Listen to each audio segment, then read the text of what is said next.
Hola, ¿qué tal? Estamos aquí de nuevo transmitiendo el podcast de Veritas Fidei desde la ciudad de Houston.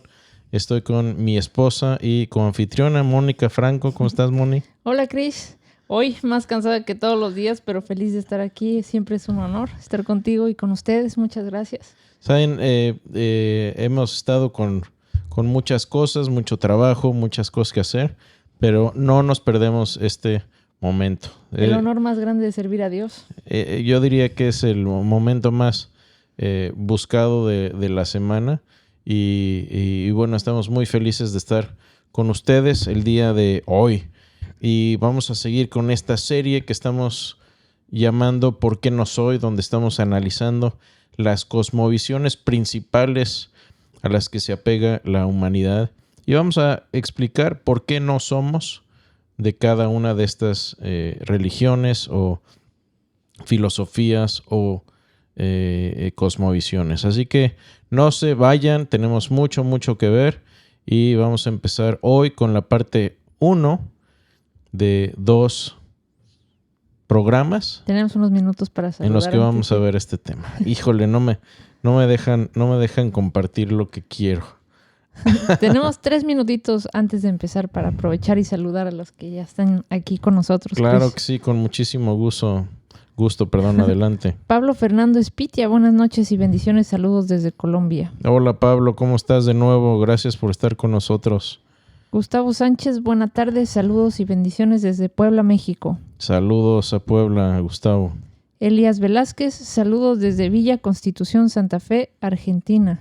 Un abrazo hasta el sur, hasta Argentina, bendiciones.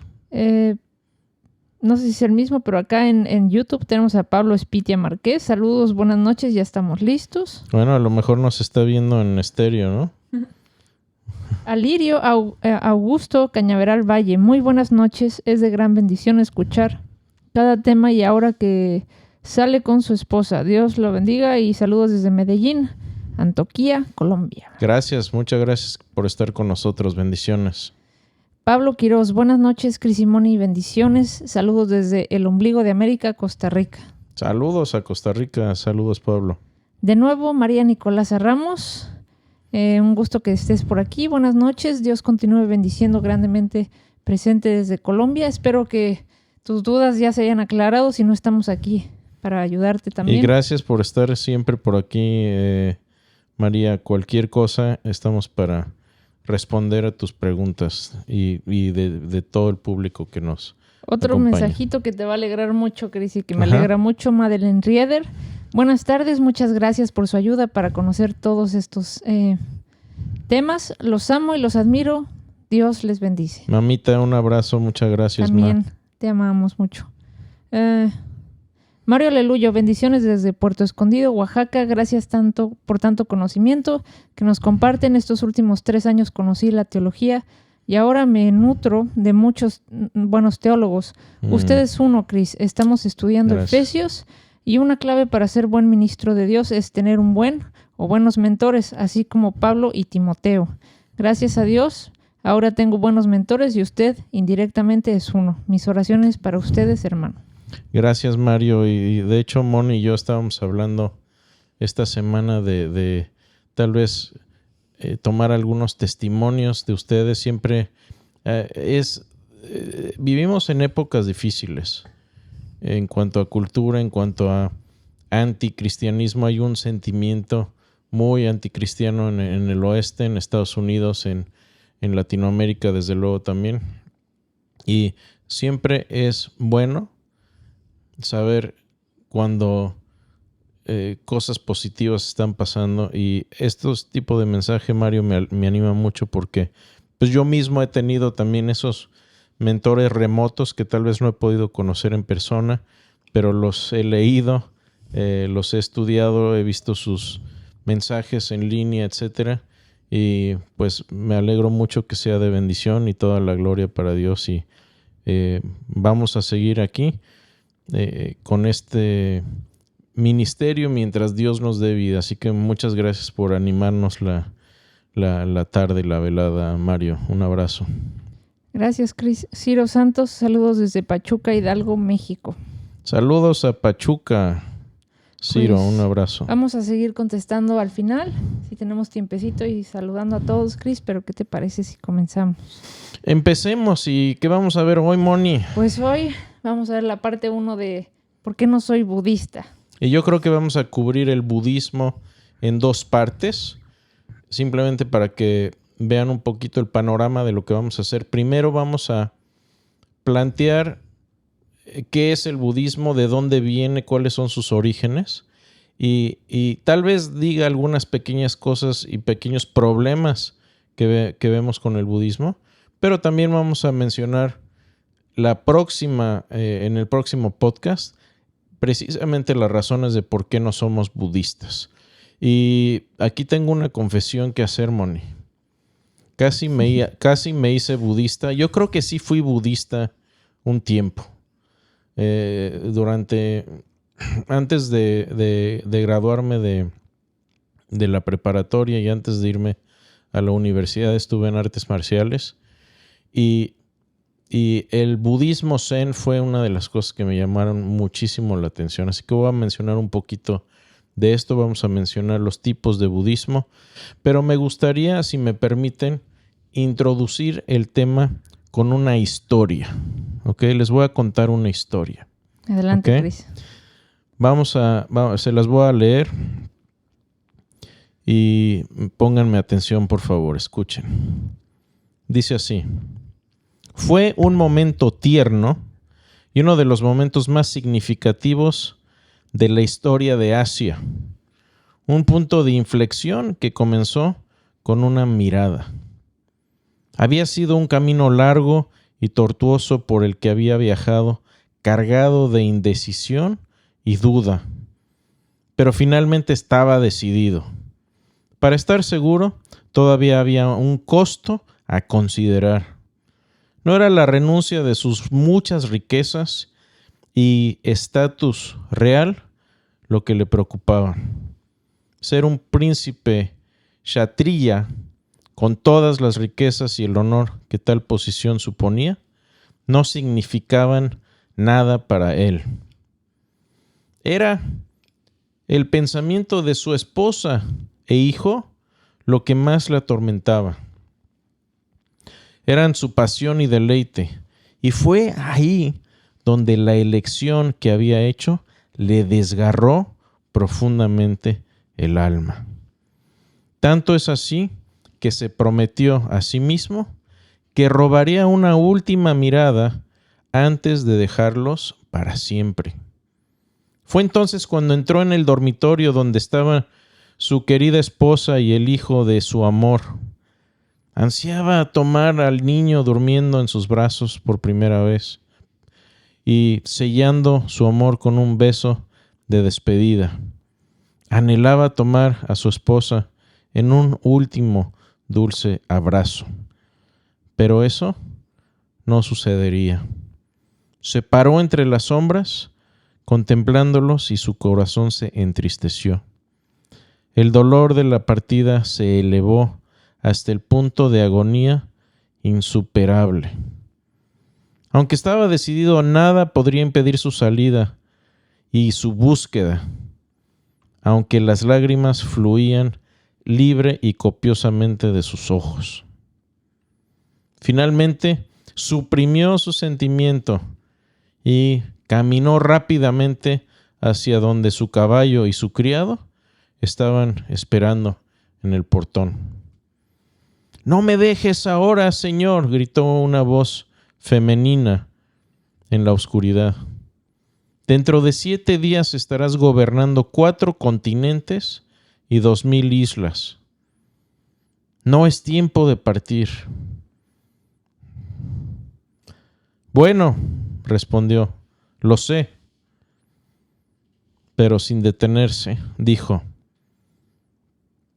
«No es la soberanía lo que deseo. Me convertiré en un Buda y haré que todo el mundo grite de alegría». Y así fue que Siddhartha Gautama, más tarde conocido como el Buda o el Iluminado, se fue en la noche y entró en la historia unos 500 años antes del nacimiento de Cristo. Amigos, lo que les acabo de contar es la historia, según el budismo, de cómo comenzó el budismo en sí en Asia. ¿Quién fue el fundador del budismo? ¿Quién fue el príncipe Gautama Siddhartha? Bueno, fue el hijo de un rajá muy, muy poderoso de la tribu Sakya en Nepal. Y para que se ubiquen un poquito, acabamos de ver por qué no soy hindú y vimos el hinduismo. Bueno, este es el contexto en el que vivía Buda. Buda era hindú. Y eso es lo que mucha gente no sabe. Y este hombre creció en un palacio y una de las metas principales de su padre era que no conociera el dolor, que no conociera el sufrimiento, y lo hizo crecer mimado y aislado en una burbuja contra el dolor. No podía salir del palacio, no podía tener contacto con el mundo exterior. Y su papá, el principal propósito de su papá era que no debía conocer el dolor y la maldad en el mundo. ¿Sí? Y eso fue básicamente lo que hizo. Su padre lo protegió de todo lo malo que había en el mundo.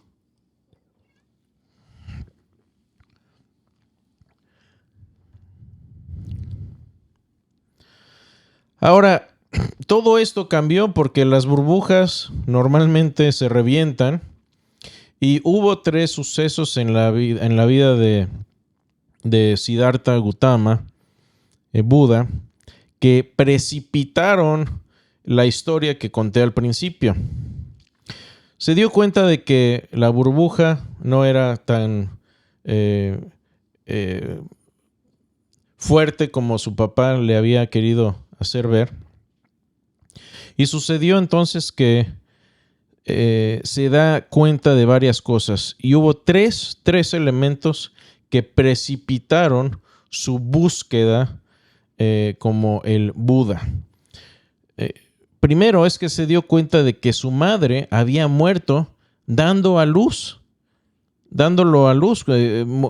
Es decir, su madre murió en su propio parto. Después, en un festival, había obviamente cuando salía, las pocas veces que salía del palacio, había un festival de arado donde festejaban las cosechas y las siembras. Y obviamente todo esto estaba muy, muy bien dirigido y planeado para que el príncipe no viera los lugares feos o los lugares donde había sufrimiento de la gente. Pero en una de esas simplemente se dio cuenta de que al romper parte del festival del arado, había que romper la tierra y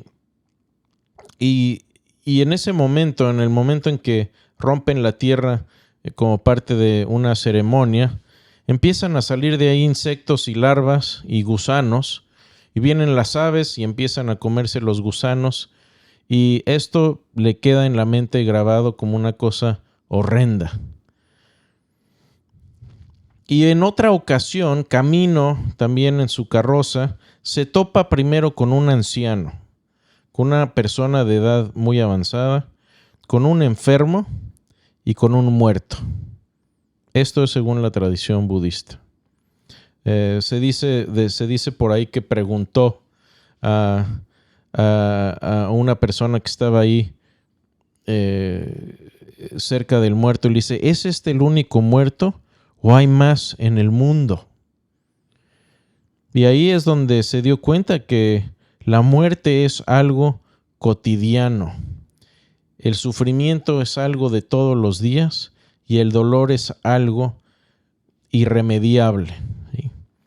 Así que curiosamente, como dije, Buda era hindú y rechazó su hinduismo Y como vimos la vez pasada, el hinduismo trata de resolver el problema del mal y el sufrimiento, básicamente diciendo, pues es tu karma y tienes que aceptarlo. El budismo también trata de encontrar la liberación del sufrimiento, pero lo hace de una manera un poco distinta. Se dice que por ahí, al pie de un árbol, estuvo unos 6 años después de que dejó a su familia, estaba Buda meditando, y que meditó 40 días y 40 noches, curiosamente. Y ahí fue que despertó. Esto es lo que se le llama iluminación, o llegó a este estado que en budismo se llama estado de nirvana. Si ustedes vieron las películas de Matrix, es como despertar a la realidad, a la verdadera realidad. Y la forma en que uno se libera de la realidad es eliminando el deseo. Entonces se dice que el príncipe Buda llegó a este estado de iluminación, de despojarse de ver la realidad tal como es y despojarse de todo deseo. Y ese fue el mecanismo. Ahora, el nirvana normalmente lo traducen, o el Buda lo traducen como el iluminado, pero esto no es la traducción necesariamente correcta. El concepto es más bien el de alguien que ha despertado a la realidad. Ese es el punto.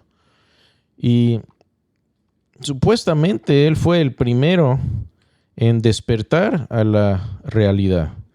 Eso es lo que enseña el budismo. Ahora, ¿cuál fue la realidad a la que despertó? Bueno, él se dio cuenta que el sufrimiento, obviamente, es el elemento central y dominante de la vida humana. Y esto lleva a la siguiente pregunta. ¿Cuál es la causa del sufrimiento? ¿Cuál es la causa del sufrimiento? Si no entiendes cuál es el problema y la causa del problema, no lo puedes resolver. Y Buda vio que el origen del sufrimiento reside en el deseo, en ese aferrarse a las cosas, y lo describe como una rueda en la que estamos todos cautivos. Y se sigue entonces que si el deseo mismo pudiera ser eliminado, entonces llegaría la liberación del sufrimiento y sería posible entonces llegar a este estado de paz en el que el sufrimiento ya no existe. Entonces, el corazón de la doctrina budista es la eliminación del deseo. ¿Ok? Cris, una pregunta. Una preguntita. Dime. Para poder entonces llegar al estado de nirvana. Al estado de nirvana, tienes que eliminar todos tus deseos. Exactamente. Menos el deseo de llegar a nirvana. Ya me están aplicando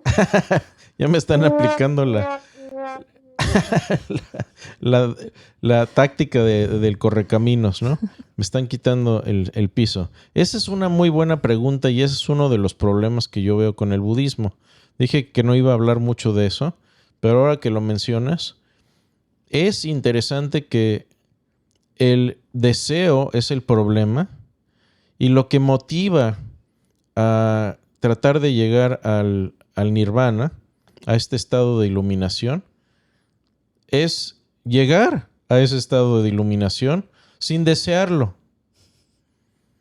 Entonces, se convierte esto en algo sumamente contradictorio, porque para llegar a este estado de deseo, de liberación del deseo, tienes que desear algo, es decir, desear eliminar el deseo. Y a mí me parece simplemente algo imposible. Okay. Ahora, el otro día le pregunté al ChatGPT qué pensaba de esto. Y dice, bueno, es que en filosofía oriental no se piensa así. Y como dijimos en el podcast anterior, la realidad siempre llega y nos muestra sus dientes de maneras que no entendemos. Por ejemplo, hablamos de las leyes de la lógica y ni siquiera el budismo se puede librar de las leyes de la lógica porque son universales. Entonces, esta filosofía de querer eliminar el deseo es en sí un deseo. Y por eso ya empezamos ahí. Ya de entrada empezamos con un problema ahí, Moni, y tienes toda la razón. Sí.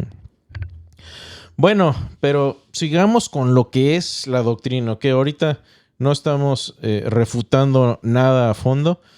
¿Qué es lo que dice el budismo? Bueno, habiendo tenido ese despertar, esa experiencia de nirvana, de despertar a la realidad, Buda encontró a otros 5 seguidores, 5 personas que se convirtieron en sus primeros seguidores y a los que les expuso su primer sermón. ¿Sí?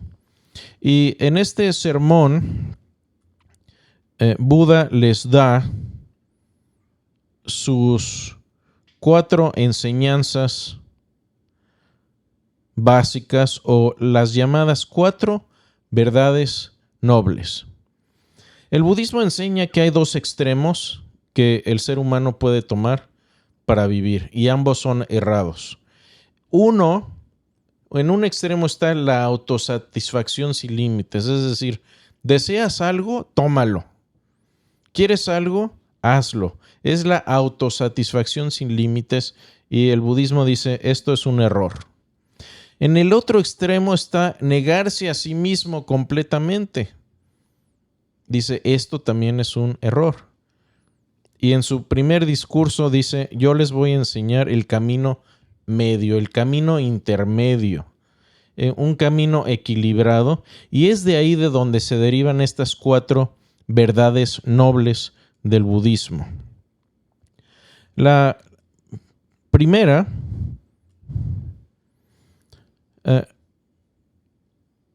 verdad noble, o llamadas también arias del budismo, el primero es lo que se llama dukkha, o la angustia.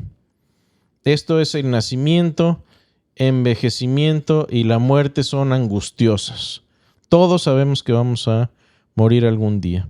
Así que estos estados mentales son una realidad. El hombre vive en angustia y eso es lo que define la experiencia humana. Entonces aquí está definiendo el problema. ¿Cuál es la causa de la dukkha o de la angustia? Bueno, es lo que se llama samudaya, que son los deseos. La causa de la angustia es el anhelo de la experiencia de los sentidos. Se dice que aquí hay que hablar un poquito de el yo, el ego. En el hinduismo, el hindú mantiene que mientras la persona está reencarnando, tienes una identidad, tienes un yo, tienes un ego. El budismo dice que no. El yo es algo simplemente irreal. Y este yo irreal es el que genera el sufrimiento y que es algo fluctuante y cambiante. Y bueno, dice que este deseo es el que nos mantiene en un estado de angustia. ¿Qué es lo que hay que hacer? Esto es la contención o la práctica de Nirodha, que es el completo abandono y el rechazo del deseo. Es lo que decías hace un momento. ¿Qué debes hacer? Rechazar el deseo, incluso el deseo de rechazar el deseo. Buena suerte con esa. Es como cuando te dicen, mira, para que no pienses en un elefante rosa, tienes que no pensar en un elefante rosa. Ahora háganlo. Es imposible. Ok, y el cuarto ese es lo que llaman ellos marga, que es el camino correcto. Este es el camino óctuple o 8. Son 8 elementos que componen el camino correcto, consistente con varias cosas. Primero, tenemos que tener una comprensión correcta de las cosas, es decir, aprender estas verdades nobles. Ya que tienes estas 4 verdades nobles, ya estás teniendo una comprensión correcta de las cosas, de cómo es la realidad. Después tienes que tener la aspiración directa. La aspiración correcta. Fíjense que no le llamen el deseo correcto, porque la aspiración correcta es renunciar al deseo. Tienes que aspirar, pero no desearlo. Es lo mismo. Después tienes que tener un discurso correcto. Tienes que abstenerte de las calumnias, de mentiras, de charlas tontas, etc. Después tienes que vivir bien, no causar daño a otros, tener un buen oficio, etc. Después tienes que tener el esfuerzo correcto. Tienes que suprimir estos estados mentales malvados y tienes que generar buenos estados mentales. El siguiente es la atención plena o la atención correcta, ¿sí? Para ser conscientes del cuerpo, como lo es el cuerpo, la mente como es la mente, y sentimientos como sentimientos, y así sucesivamente. Y tienes que tener la correcta concentración. En este camino cuádruple, la meditación es la que abre al practicante a quitar estos deseos y estos obstáculos, y es lo que va a ser la puerta de entrada a la liberación de estos deseos, al nirvana. Chris, y para tener todo esto tienes que desear tener todo esto. No, tienes que aspirar nada más, ¿sí? Voy a citar a una persona, Nancy Wilson Ross, que tiene un libro muy interesante donde habla de las 3 formas de sabiduría asiática. Y describe ella el proceso de esta manera. Dice, primero usted debe ver claramente lo que está mal. Entonces, debe decidir ser curado. Entonces, debes actuar y hablar con el propósito de ser curado. Y este sustento, tu sustento, no debe interferir con tu terapia. Tu terapia debe ir hacia adelante firmemente, tan rápido como sea posible, pero no demasiado rápido. Usted debe pensar en ello constantemente y aprender a contemplar con una mente profunda, ¿sí? Entonces, en resumen, la primera verdad noble establece el problema, que es la ficción. La segunda señala su causa, que es el deseo o el apego a las cosas. La tercera verdad noble destaca la forma en que superamos, que es a través de la extinción del deseo. La cuarta verdad noble describe el camino óctuple que conduce al fin y a la extinción del deseo y del sufrimiento. Y este estado final, o tal vez debería llamarse este no estado, porque no es un estado, según los budistas, es lo que llaman el nirvana, ¿sí? Entonces, estos 4 caminos, la angustia, deseos, rechazo del deseo y el camino óctuple, es la doctrina básica de los budistas, con el resultado final, que es la extinción del ego, del yo, o la llegada al nirvana, la iluminación o el despertar, como les llaman ellos, ¿sí?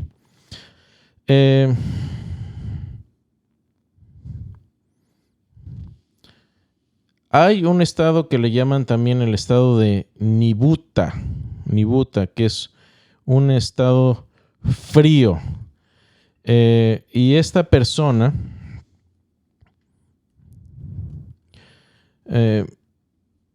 es una persona que ya ha alcanzado este nivel de, ¿cómo decirles? De liberación, de conciencia, ¿sí? Uno de estos sería, por ejemplo, el Dalai Lama, ¿sí? Y se trata de alguien que está en un estado de calma absoluta, imperturbable por las preocupaciones del mundo y libre de las bases inferiores del deseo. Es el hombre nibuta, ¿sí? Así le llaman ellos, que continúa permaneciendo en este mundo, en este plano de existencia, para enseñar el camino medio y el camino, los 8 pasos, etcétera, al igual que lo hizo Buda desde su despertar hasta los 80 años que se supone que vivió.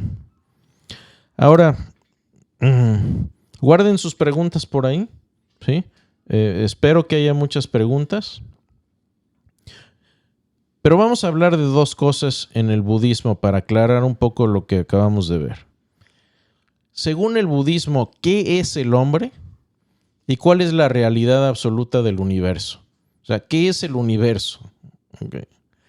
Entonces, para entender cómo alcanzamos el nirvana, hay que apreciar lo que creen los budistas en cuanto a la naturaleza de la realidad y la realidad del hombre en relación con ella, con el universo. O sea, ¿qué es el hombre y cuál es nuestra relación con el universo? Y entonces, de acuerdo con la rama principal del budismo, en su forma más antigua, el budismo es monista. Monismo es esta visión de que toda la realidad es, en última instancia, una unidad, ¿sí? Todo es uno y uno es todo. Esa es la idea básica del monismo. Y lo que experimentamos como diversidad y diferencias pertenecen al reino de la ilusión. A este reino de la ilusión, que es lo que experimentamos, le llaman ellos Maya, ¿sí? Y Maya es básicamente una ilusión. Es decir, yo no estoy aquí sentado con mi esposa en un podcast compartiendo con ustedes simplemente como tuve el deseo de servir a un Dios que ellos piensan que es algo imaginario, que es parte de Maya, de esta ilusión que yo me he hecho. Bueno, pues aquí estoy cautivo a mis deseos. Y lo que experimento entonces es Maya. ¿Puedo hacer una pregunta yo ahora, Moni? Yo no me mordí la lengua, Chris, pero a ver. Una pregunta básica para mí sería, amigo budista, ¿cómo sabes que la realidad es así? ¿Cómo sabes que vives en una ilusión? ¿Cómo sabes que lo que experimentas no es real, que no es verdadero? Buena suerte con eso. Sí. Entonces todos nuestros amigos aquí del podcast son producto de tu ilusión. Simplemente son parte de Maya y no son, porque el yo, el ego, realmente no existe. Simplemente son manifestaciones de Maya derivadas de nuestros deseos.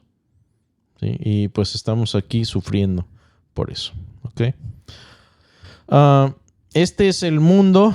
Este es el mundo de los fenómenos.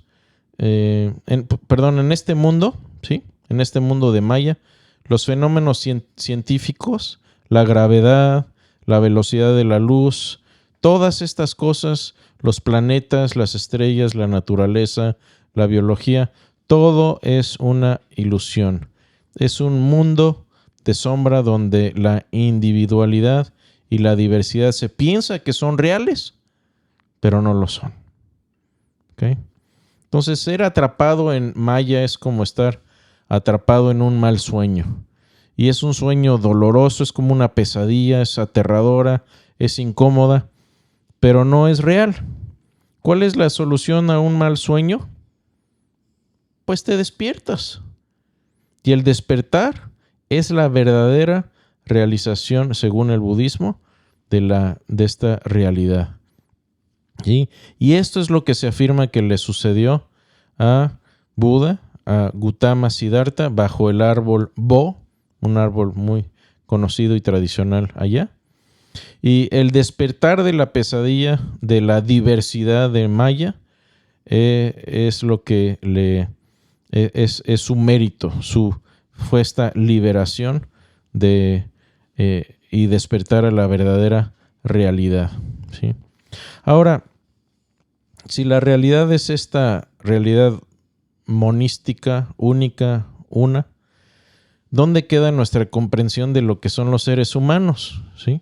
Y bueno, ahí es donde el budismo parte radicalmente del hinduismo contemporáneo, porque el hinduismo considera que la existencia del yo real, al que le llaman Atman, es algo verdadero.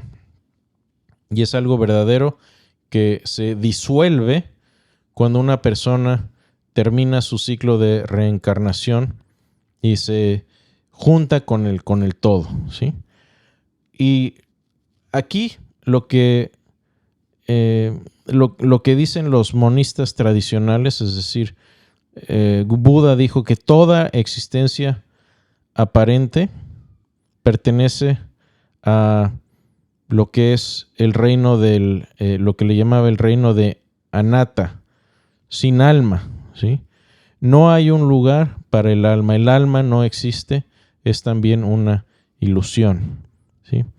Así que mientras que el ser humano puede parecer una unidad independiente, eso es todo lo que es una apariencia nada más. La enseñanza budista es que esa existencia aparente se debe a que coalescen o que se unen 5 khandhas, que a veces se traduce como agregados, es decir, el yo o el ser humano es un agregado de 5 características que son parte del Maya. No sé si quieran que me vaya tan profundo, dime si quieres que vayamos ahí, Moni, pero pues vamos, se las voy a decir muy rápido, ¿les parece? Bueno, estos 5 khandhas o 5 agregados que se unen para formar la apariencia de la existencia del ser humano son las siguientes. Primero, rupa. Rupa es un término en sánscrito que significa figura o forma. Se refiere a las propiedades físicas visibles de la existencia de la persona. La segunda es la vedana, que se refiere a todos los sentimientos o sensaciones que surgen con el contacto de este mundo aparente. ¿Sí? Entonces ya tenemos el cuerpo físico, ya tenemos los sentimientos, el vedana. Tenemos el sana, que es la percepción de diferencias entre fenómenos aparentes. Entonces, cuando tenemos experiencias de un lugar diferente, del clima, de diferentes experiencias, eso es lo que le llaman en budismo el sana, con doble N, por cierto.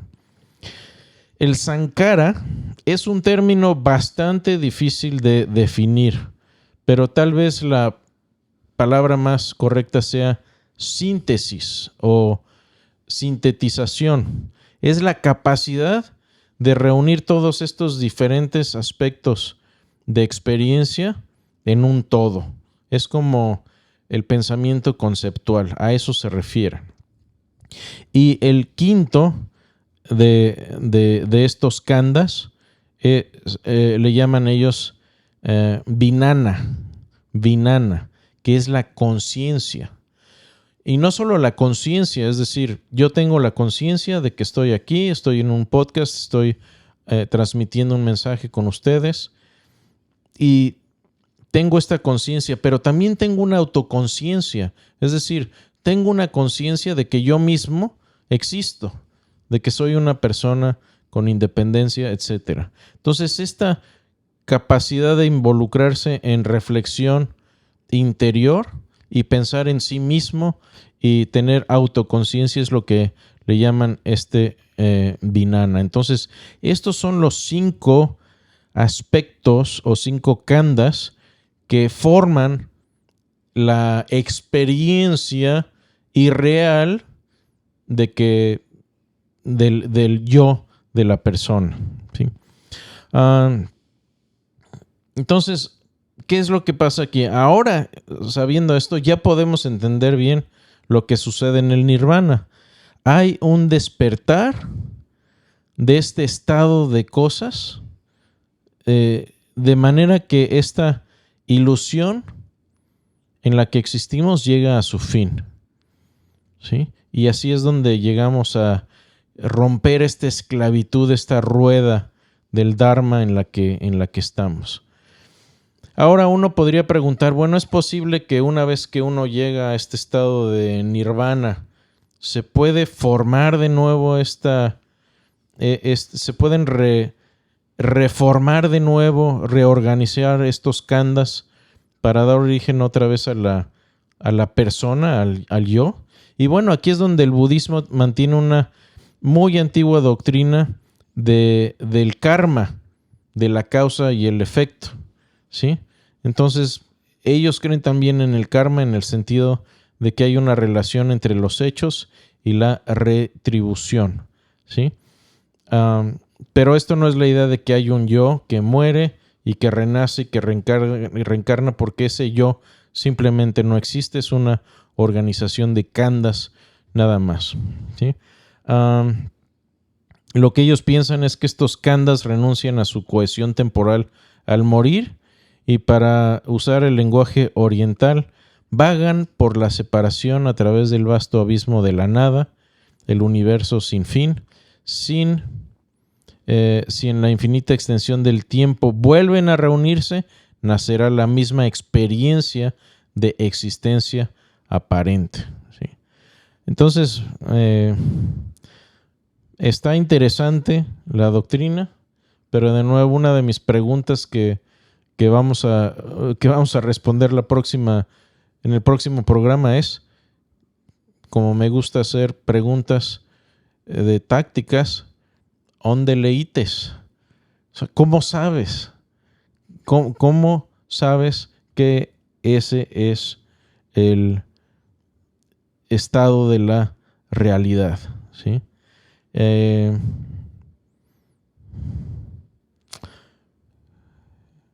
Ok, ya vimos estos 5 agregados. Ya vimos. Ok. Ahora, hay una pregunta importante aquí, y aquí es donde me van a tener. A lo mejor aquí los pierdo. A lo mejor aquí, Moni, por favor, si perdemos ahí a más de la mitad de la gente, discúlpenme. Estoy tratando de explicar lo que son estas creencias budistas, ¿ok? ¿Hay espacio para Dios en el budismo o no? Hay mucha controversia acerca de que si puedes creer en Dios y ser budista o no.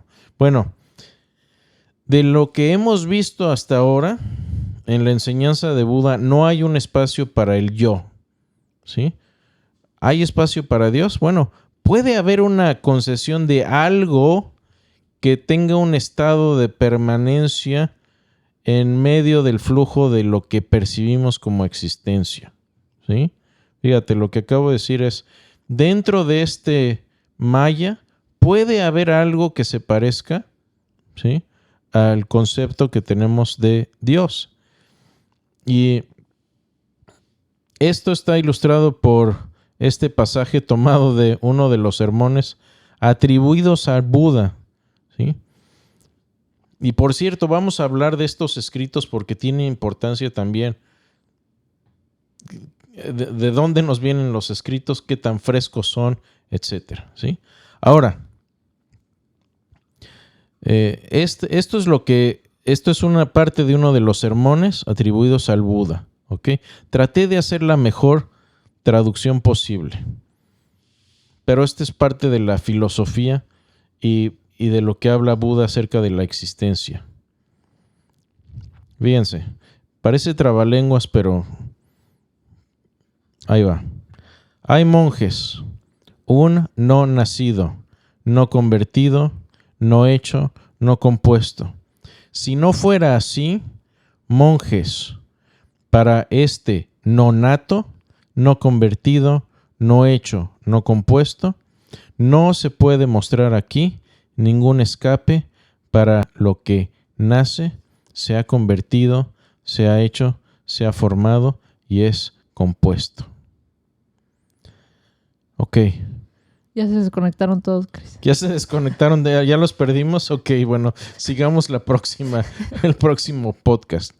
Esto es parte de esto. El budismo es básicamente el deseo a volver a la no conciencia de algo que no existe. Y me parece algo sumamente inverosímil. Ahora, a diferencia del budismo, el hinduismo sí permite un tipo de ser supremo como Brahma, ¿sí? Pero ni siquiera esto es lo que los cristianos concebimos como Dios. Brahma es esencialmente un Dios impersonal, es una especie de algo impersonal y estable que Buda considera algo como posible. Pero en la forma clásica del budismo, conocido como budismo Theravada, ¿sí? Que es la escuela del sur.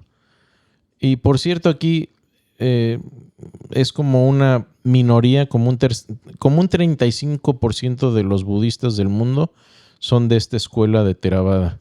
Y esencialmente el budismo de esta rama es una cosmovisión atea. Dios no existe. O sea, los budistas genuinos y antiguos, yo diría que son ateos muy sofisticados, ¿sí? Con ideas muy sofisticados, es una palabra, vamos a dejarlo en sofisticados. La otra forma de budismo que es más difundida en el mundo es el budismo Mahayana, que este es de la escuela del norte, del Nepal, del Tíbet, partes del Japón también, la mayoría de Japón de hecho. Y este término de Mahayana significa gran vehículo.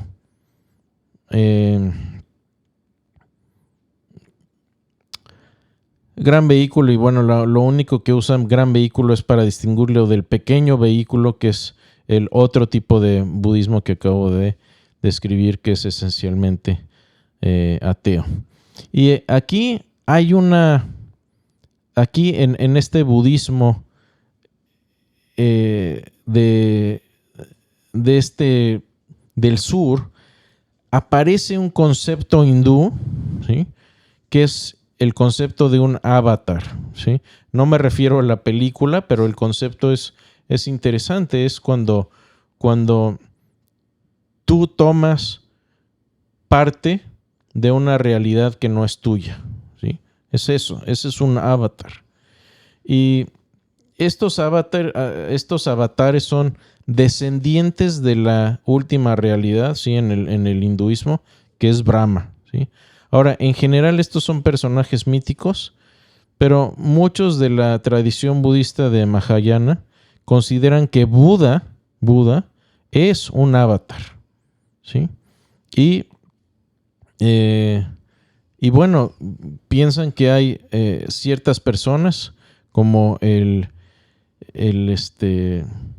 Buda que son iluminados y que están en este mundo para enseñarnos este camino, y voluntariamente ellos se han abstenido a entrar a este estado de nirvana para ayudar a los demás a entrar a este camino, el camino medio y el camino y la doctrina óctuple para liberarnos de los deseos. Me suena como a la película de Kung Fu Panda o a la de Star Wars de los Jedi cuando se mueren y... Bueno, esa es una buena analogía, porque de hecho George Lucas tenía mucha influencia budista. Entonces, por ejemplo, O sea, las doctrinas de Star Wars son monistas. O sea, la fuerza, may the force be with you, la fuerza es equivalente a este todo, que cuando te mueres simplemente te unes a este todo. Y por ejemplo, cuando aparecen los Jedi así como fantasmas brillantes, esos son los avatares famosos. Y esa fue la forma de George Lucas de representar su budismo dentro de la cosmovisión de Star Wars, ¿sí? Y bueno, el oriente se encuentra en el occidente, se une con el occidente en el budismo, con el budismo zen. Hubo varios seguidores de practicantes del budismo. Uno de ellos era un ex anglicano que se llamó Alan Watts, y este fue el que comenzó a difundir en los Estados Unidos el budismo zen a principios de los años 50. Y el zen tenía un atractivo muy, muy interesante, porque era, pues, se dio durante este clima muy relajado de los 50, los 60, que era un clima cultural muy relajado, despreocupado de la época y bien aceptado y captado por la gente. Una descripción interesante de un budista en Estados Unidos es esta. Dice: en el budismo no hay lugar para usar el esfuerzo, simplemente ser ordinario y nada especial. Come tu comida, mueve tus intestinos, pasa agua y cuando estés cansado, ve y descansa. Esa es la naturaleza del budismo zen en parte, ¿sí? No quiero hacer una caricatura tampoco de este budismo zen. Entonces, ¿cuáles son las características de este budismo zen? Bueno, el propósito es penetrar la realidad, y el método por el que se produce esta penetración en la realidad es la meditación. Y de nuevo, la meditación es la forma en que los budistas entran a este estado en el que empiezas a desligarte de tus deseos, ¿sí? Entonces, Buda dijo una vez acerca de este estado de iluminación, lo describió como esto. Dijo: yo no estoy en ninguna parte de algo para nadie. Es un estado de simple inconsciencia, ¿sí? Y creo que una de las cosas que intrigan muchísimo del budismo, y en especial del budismo zen, es que viven en un mundo de paradojas, de contradicciones, de cosas absurdas y de lo irracional. ¿No me creen? Aquí les va un diálogo de zen, ¿sí? Aquí les va un diálogo. Dice: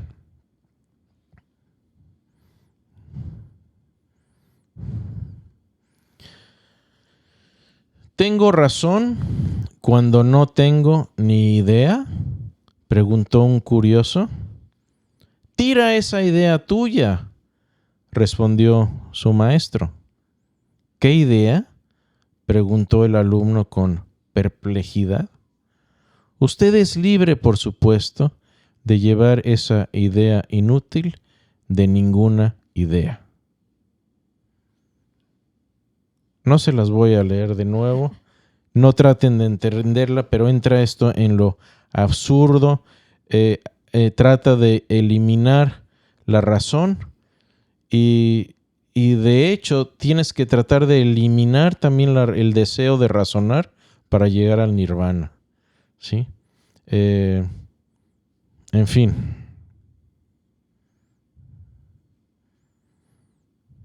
Iba a decir algo, pero es absurdo. En el budismo zen se te pide, por ejemplo, cosas tan absurdas como disfrutar cuando alguien aplaude, pero lo hace solo con una mano. Sí, no. En fin, ese es parte del budismo. Ahora, Satori es el despertar repentino en el budismo zen. Dicen los budistas, es la condición de la conciencia en la que el péndulo de los opuestos ha llegado a descansar, donde ambos lados de la moneda son igualmente valorados e inmediatamente vistos. ¿Sí? Entonces, Satori es un estado de despertar cuando el pensamiento cesa. ¿Sí? Esto es el equivalente al nirvana. ¿Cómo se logra esto? A través de la meditación. En fin, podríamos decir más cosas acerca de esto, pero voy a terminar con algunos pasajes de la Escritura, y estos directa o indirectamente hablan en contra de estas ideas. ¿Por qué?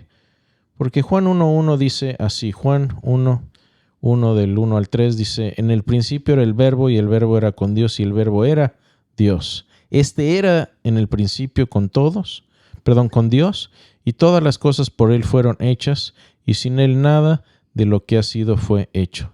Dios es persona, Dios es personal, y Dios es creador de un mundo real que experimentamos. Y nuestros sentidos dados por Dios, no creo que estén mintiendo. No creo que estemos en una Matrix. Y Dios se ha revelado de manera personal y nos ha dado origen a nosotros como seres también personales. Y esto va en contra de estas ideas budistas. De la responsabilidad y del libre albedrío. Exactamente. Y tiene implicaciones muy importantes para todo eso, por cierto. Contra ti solo he pecado y he hecho lo malo delante de tus ojos para que seas reconocido justo en tu palabra, teniendo por puro en tu juicio. He aquí, en maldad he sido formado y en pecado me concibió mi madre. El sufrimiento no viene por el deseo. ¿Okay? El sufrimiento viene porque somos pecadores, porque no somos buenos y por eso necesitamos un Salvador. Ese es el problema. Jesús dijo, nacer de nuevo. Y necesitamos tomar en serio esta enseñanza. Y finalmente, Efesios 3 dice, bendito sea el Dios y Padre de nuestro Señor Jesucristo, que nos ha bendecido en Cristo con toda bendición espiritual en los lugares celestiales, a la alabanza de su gloriosa gracia, en la cual nos ha bendecido en el amado. Y damos gracias a Dios porque tenemos un Dios que nos ha bendecido, que se ha revelado en la forma de la persona de Cristo, y estoy completamente convencido de que nada de esto es una ilusión. Es lo más real que hay en este mundo. Y fíjate qué importante de pensar que es una ilusión, Chris. El budismo en sí, entonces estaría a favor del mal. Porque pues, los asesinatos y todo lo que ves en la televisión y todo lo que está pasando en el mundo es simplemente producto de tu ilusión. Exactamente. Y quedas fuera de toda responsabilidad. Sí, juez, no hay que hacer nada. Señor juez, es producto de una ilusión. Sí, señor juez, y le das puerta abierta al mal. El asesinato fue una ilusión, no es real. Sí. Estoy simplemente siendo víctima de mis deseos. Sí. Y no hay nada que hacer al respecto. Entonces es interesante y bueno, hablaremos más de esto en el próximo podcast, pero el budismo tiene un gran problema para anclar valores morales y deberes morales. Chris, antes de que se nos acabe el tiempo, hay preguntas interesantes, aunque nos pasemos un poquito que hay que responder. No importa, nos podemos quedar 10, 15 minutos más, no hay ningún gracias. problema. Club Vergel Resort. ¿Quién o cómo se define el que tenga el deseo legítimo? ¿Qué criterio se utiliza? ¿Cómo se define el que tenga el deseo legítimo? ¿Que sea un deseo legítimo?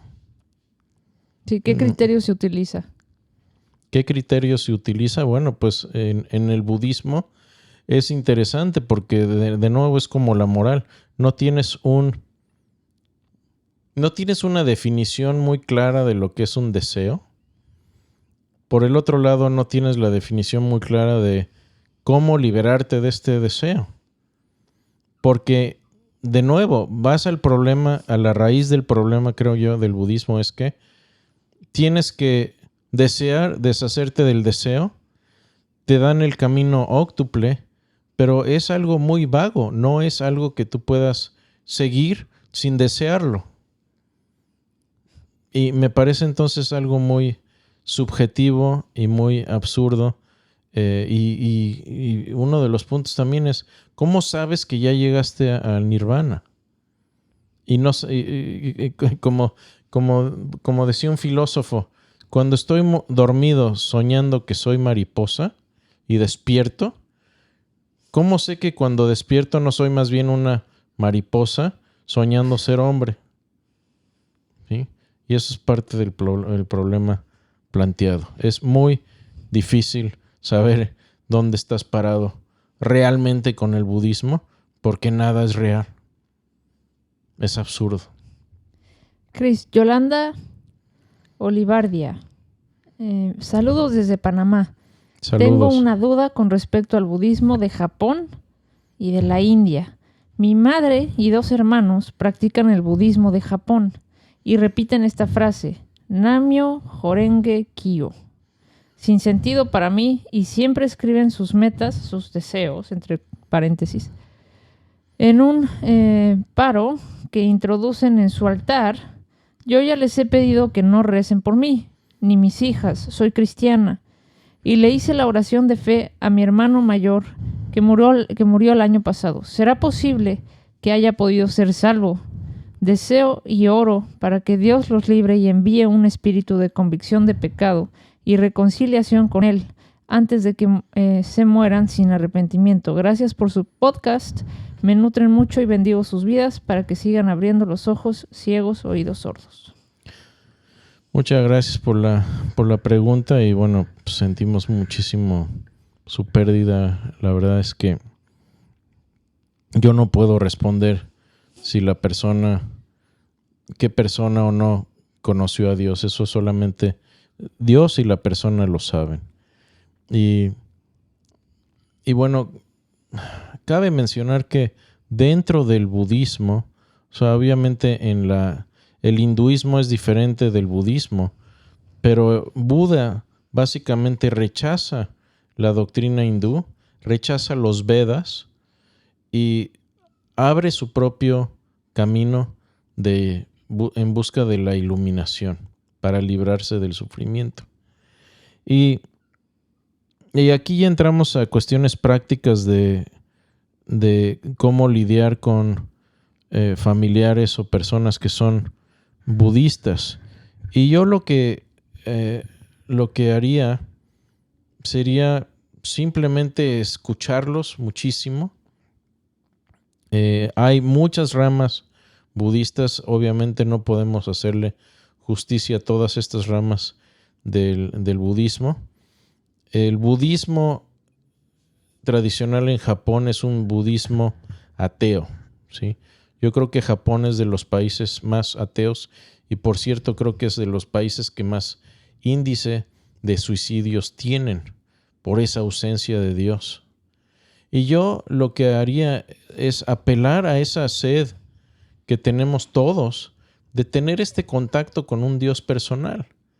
Y yo preguntaría, bueno, ¿de dónde viene este deseo de tener contacto con personas y de tener deseo de que exista un Dios personal?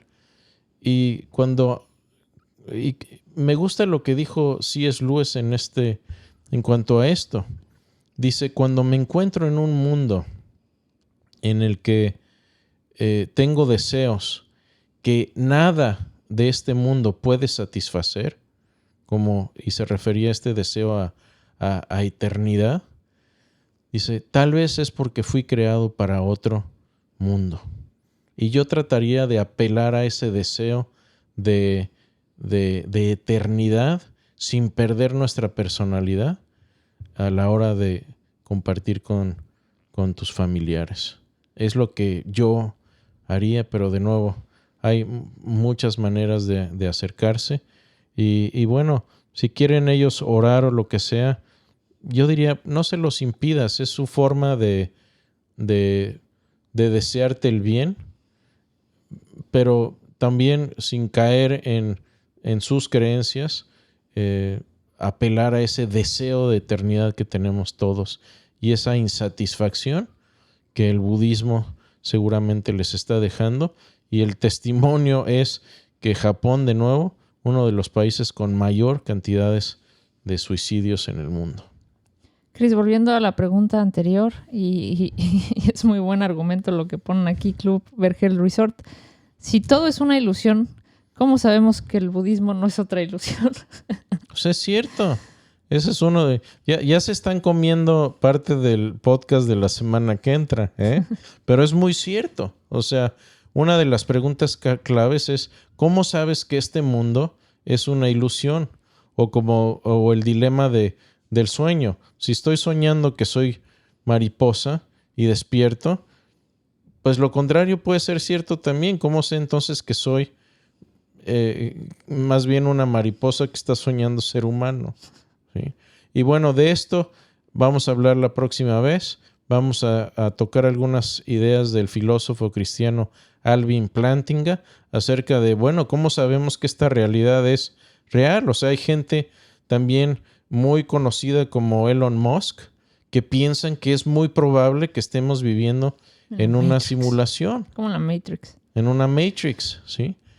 ¿Cómo sabemos que esta realidad es real? Valga la redundancia. Chris, dos preguntas más antes de despedirnos. Adelante. Emanuel Mendoza, ¿qué argumento corto podríamos decir a favor de estudiar la teología y todas sus ramas a los cristianos que dicen que solo el Espíritu les da sabiduría y no necesitan estudiar seriamente? Un abrazo grande desde Mexicali. Ay. Bueno, pues es que eso es una forma de agnosticismo, ¿sí? De gnosticismo, no agnosticismo. De gnosticismo, decir, Dios me revela y entonces por eso sé. Y el problema con esto es que, bueno, ¿cómo sabes que viene de Dios realmente? Dios ya se ha revelado en su palabra y Dios dice, escudriñad las escrituras porque a ustedes os parece que ahí me he revelado y ahí viene la vida eterna. Uno no puede hablar de lo que no entiende y de lo que no conoce. Y si no entiendes las escrituras, Dios no va a darte un vaciado de conocimiento de su revelación cuando ya la tienes por escrito. Hay por ahí un meme muy chistoso que está una persona con su Biblia y gritándole al cielo diciendo, Dios, háblame. Y Dios le responde, abre tu Biblia. Sí. Es eso. El punto central es la misma escritura. Nos dice que las escudriñemos, porque ahí viene la vida eterna. Y esta idea de el Espíritu Santo te va a hablar. Sí, el Espíritu Santo trabaja, pero trabaja una vez que ya tienes al Espíritu. Y no solo eso, tiene que trabajar, pero trabaja con lo que ya hay, que es la Escritura. Así que hay que tener cuidado de no caer en... O sea, a mí me llegaron personas en la clase que me decían, tuve una revelación. Ah, ok, dígame. Pues la mitad de los que están aquí en su clase se van a ir al infierno. Ah, ok. Sí, entonces todo esto se presta a realmente demasiada mala doctrina. Hay que escudriñar las escrituras. Y así se empiezan a desarrollar varias sectas, Chris. Dios me habló y Dios me dijo que yo soy Dios aquí en la tierra y van a hacer lo que yo diga. ¿Y dónde dice son las escrituras, no? Sí, entonces nuestra regla de fe es la escritura. Y me gusta lo que dijo uno de los puritanos, no recuerdo cuál de ellos, pero decía, si tus revelaciones celestiales concuerdan con la Escritura, pues ahí están y son verdaderas. Y si no concuerdan con la Escritura, entonces son falsas. Nuestra regla de fe son las Escrituras. Última pregunta, Cris, antes de cerrar con una oración. Todas las que faltan, que son muchísimas, vamos a contestarlas por escrito. Pablo Quirós, Cris y Moni, ¿cuál es el desafío que tenemos como cristianos ante el sincretismo religioso? ¿Cómo lo combatimos? Ok. Ve todo el podcast temporada número 1. ¿El sincretismo qué es? El sincretismo es lo que vimos, es lo que hacían los romanos, ¿ok? Es lo que hacen los hindúes. Tú tienes una religión, tienes un Dios, tráelo, junta tu Dios con nuestros dioses, ¿sí? Y los romanos, por ejemplo, no tenían problema con que los cristianos trajeran a Jesús a su panteón de dioses. El problema que tenían los romanos es que rechazaban a los demás dioses y rechazaban el culto a César como Dios. Y de hecho, irónicamente, el término ateo fue primeramente usado para los cristianos en épocas romanas. ¿Cómo vamos a combatir el sincretismo? De manera muy sencilla, ¿ok? El sincretismo hoy se da porque la cultura es relativista, ¿ok?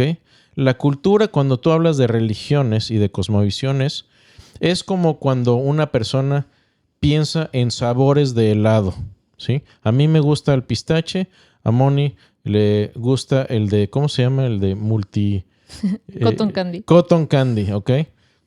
Pues cada quien, ¿sí? Y bueno, a mí me gusta el pistache, a ti el cotton candy, no me critiques, ¿sí? Tú con lo tuyo, yo con lo mío. A ti te funciona el cristianismo, qué bueno, a mí me funciona el Prozac, a él le funciona el hinduismo y a él le funciona la marihuana. No te metas, ¿sí? Por cierto, esa es la filosofía del liberalismo, ¿no? Uh-huh. Pero hay una cuestión aquí que todas las cosmovisiones hacen afirmaciones acerca de cómo es la realidad, ¿sí? Y lo que tenemos que hacer es sacar el cristianismo de esta idea de que es simplemente una preferencia, sino que realmente estamos haciendo afirmaciones al nivel de 2 más 2 son 4, ¿sí? Nadie refuta, ¿sí? Si tú vas a un lugar y les dices 2 más 2 son 4, no te dicen, ay, qué mal y que por qué eres tan poco inclusivo. Para mí es 5 y no te metas. Sí, ¿no? Para mí es 5. No, tenemos que sacar el cristianismo de esta burbuja de relativismo moral y relativismo en general en el que está la cultura y decir, no, déjame explicarte lo que estoy diciendo. Lo que estoy diciendo es que hubo un hombre históricamente demostrable que fue Jesús de Nazaret y este hombre afirmó haber sido Dios. Tenemos sus escritos tempranos por testigos presenciales y este hombre fue visto vivo en un punto A, muerto en un punto B y visto vivo de nuevo en un punto C. Esa es la afirmación acerca de la realidad que estamos haciendo. Y por eso estamos haciendo esta serie. Y ya que entiendas la temporada 1, ven la temporada 4.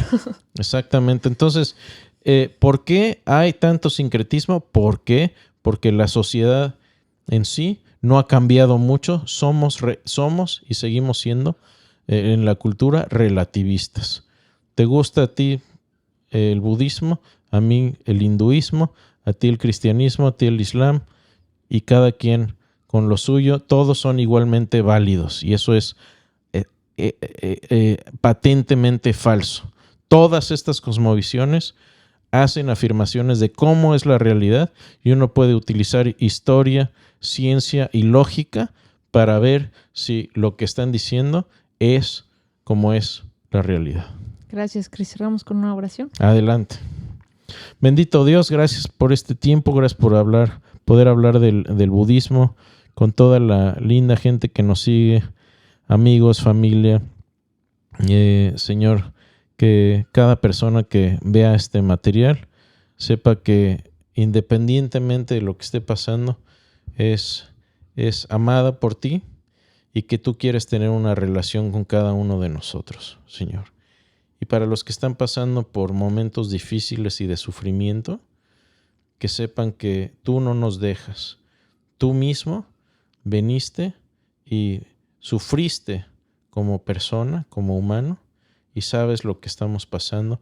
Y tú has prometido que aunque no nos vayas a sacar todas las veces del sufrimiento, sí has prometido que vas a estar de la mano con nosotros a través de eso. Y vamos a salir triunfantes contigo del otro lado. Te amamos, Señor, y te bendecimos en nombre de Jesús. Amén. Amén. Muchísimas gracias, Cris. Moni, gracias. Un honor haber estado contigo. Y gracias a todos ustedes por seguirnos y por acompañarnos. Seguimos la próxima con ¿Por qué no soy budista? Parte 2. Dios los bendiga. Hasta luego.